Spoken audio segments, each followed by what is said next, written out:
শ্রেষ্ঠ চলচ্চিত্র নায়ক হিসেবে কাগজের বউ এই অ্যাওয়ার্ডটা পেয়ে আমি ধন্য। এআই মুভিটা হলো এআই তো সুপার রিয়েল, আপনার বাস্তবে যেটা করি এআই আরও সুন্দর করে। এআই মানে আর্টিফিশিয়াল ইন্টেলিজেন্স দিয়ে যে মুভিটা করা যাচ্ছে, আমার তারা আমার 3টা ছবি নিয়েছে লং, এ পাশে এটা, আর আমার সাথে একটা এগ্রিমেন্ট করেছে তারা মুভি বানাবে।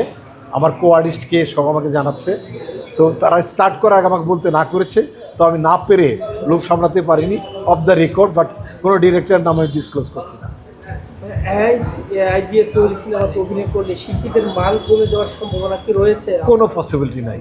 একটি শিল্পীর যা অরিজিন সেটা এআই বের করে নিয়ে আসবে সেভাবে আমাকেই মনে হবে, বরং আমাকে আরও সুন্দর দেখানো যেতে পারে।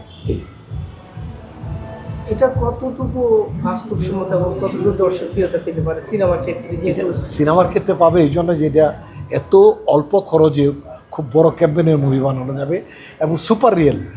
এটার মধ্যে কখনোই মনে হবে না যে এটা রিয়েল আর্টিস্ট না, এটা মনে হবে।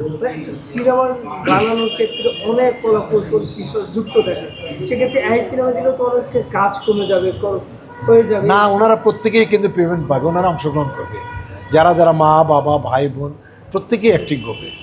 যারা কলা কৌশলী রয়েছে তাদের কাজ তো কমে যাবে, যারা বিশেষ করে ক্যামেরা পার্সন আছে বা বিভিন্ন ড্যান্স কোরিওগ্রাফার আছে, ওদের কাজ তো কমে যাবে, তখন ওদের কি একটা বেকারত্ব তৈরি হবে না? আমার মনে হয় ওরা ইনক্লুডেড, ওনাদের মতো করেই বানাবে।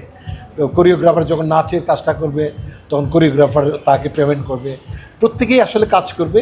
শুধু ফটোগ্রাফিটা, ক্যামেরার কাজটা এটা এআই, কোনো ক্যামেরা বোধে থাকবে না। এরকম শ্রেষ্ঠ চলচ্চিত্র নায়ক হিসেবে কাগজের বউ এই অ্যাওয়ার্ডটা পেয়ে আমি ধন্য। আমি মনে করছি আরও ভালো ভালো কাজ করব এই কাগজের বউর মতো। আমার আর্টিস্টের পাওয়া উচিত ছিল পরিমণি, সে হয়তো দেশে নাই, এই জন্য পাইনি। কতটা অনুপ্রেরণা দেয় সামনে কাজ করার?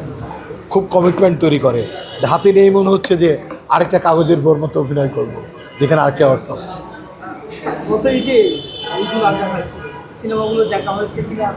অনেকটা দেখেছি।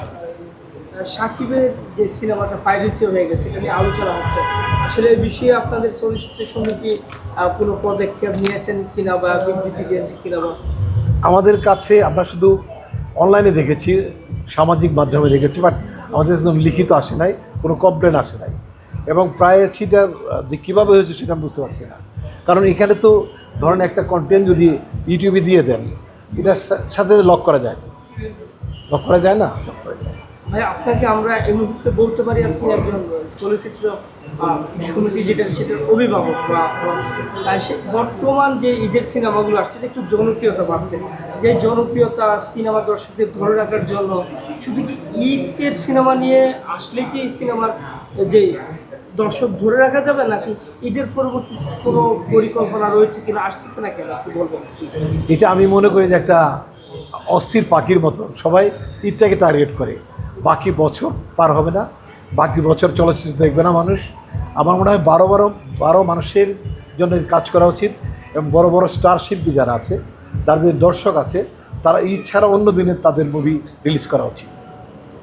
ভাইয়া, ঈদ ছাড়া শুধু ঈদে মুক্তি দিলে কি স্টার হওয়া যায়, নাকি ঈদ ছাড়া যে আমরা আপনাদের আগেকার সময়ের যে সিনেমাগুলো দেখছি, ঈদ ছাড়াও তো আপনার সিনেমার ব্যবসা সফল হয়েছে, হ্যাঁ, এখন কেন হচ্ছে না? তারা কেন মেগাস্টার দাবি করছে একটু বলবেন? এটা তারা কোন প্ল্যানে করছে, বাট আমার কাছে মনে হয় প্ল্যানিংটা ভুল। 12 মাসে সুন্দর সুন্দর ডেট দিকে ছেড়ে দেওয়া উচিত, যাতে করে 12 মাস দর্শক মুভি দেখতে পারে। সিনেমা বউ, আমরা ববি নায়িকা ববিকে নিয়ে যেটা সমাজ সম্মেলন বা এতে দেখেছি, এই সিনেমা কি কবে আসবে? বউ মুভিটা হয়ে গেছে, শুধু ববির সাথে আবার 2টা গান বাকি। অস্ট্রেলিয়া আছে, অস্ট্রেলিয়াতে আসলেই গান 2টা করে কখন আমরা এই সিনেমাটা পাচ্ছি না? আপনারা পাবেন ডিসেম্বরের আগেই পাবেন।